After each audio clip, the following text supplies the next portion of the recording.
vamos a hablar un poquito de derecho y de leyes.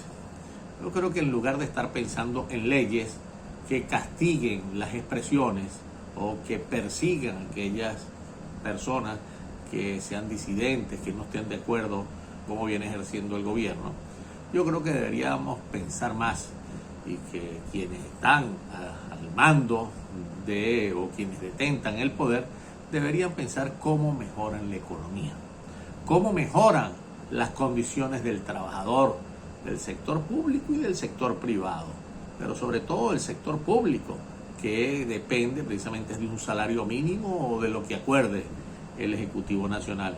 Pero también debería pensar en quienes generan los empleos, o quienes creen en Venezuela, o quienes creyeron en Venezuela e invirtieron su capital producto del trabajo en construir edificios, casas, y que ahora las alquilan para ganar, o sea, para vivir de las rentas que ellas producen. Bueno, de eso no piensa el gobierno piensa es en perseguir a quien se le opone. Una recomendación que se le debe dar al gobierno: revisar las leyes laborales. Sobre todo, aquí no hay prestaciones sociales. Podemos tener discusiones si estamos de acuerdo o no estamos de acuerdo con las prestaciones sociales.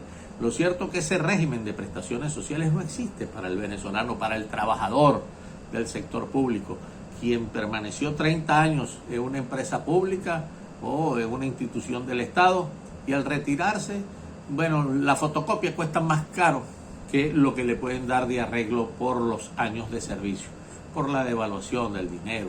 No sé cuántos ceros le han quitado a ese dinero acumulado en prestaciones, y más el dinero que le quitan por seguro social, que no funciona tampoco. Entonces, de eso es que se debe ocupar el gobierno, pero también ocuparse de las leyes que protegen más al invasor o a ese inquilino moroso que al propietario que vive de la renta que produce ese inmueble que construyó él o sus padres o sus abuelos. En esa estamos. Yo creo que debería fijarse muy bien el gobierno para establecer, ¿por qué no? Es una conducta muchas veces la de algunos inquilinos que raya a la tipificación del delito de estafa, porque pueden haber engañado la buena fe del ente contratante, se ocupa un inmueble y más nunca paga. Pero también puede haber sido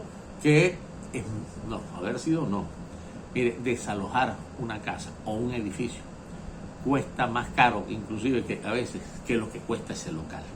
Entonces en eso debe ser una solución expedita, y eso sin sumarle, y digo que cuesta más caro porque bueno, lo que cuesta habilitar un tribunal, una inspección, una citación, un juicio, un abogado, y eso sin sumarle los impuestos municipales que se debe pagar y que semanalmente varía la tarifa, porque ellos están anclados al petro, mientras los salarios del trabajador público, estoy hablando, están anclados al bolívar, y que, por cierto, el trabajador público tiene 3 años que no recibe un aumento y está anclado al bolívar. Los impuestos y las tasas que ellos, el gobierno establece, bien sea en los municipios, en las regiones o nacionales, están ancladas al petro, que siempre van subiendo y se le van sumando los intereses moratorios. Esas son las cosas que hay que revisar para ver cómo se pueda mejorar la economía en Venezuela. Apretado abrazo para todos ustedes.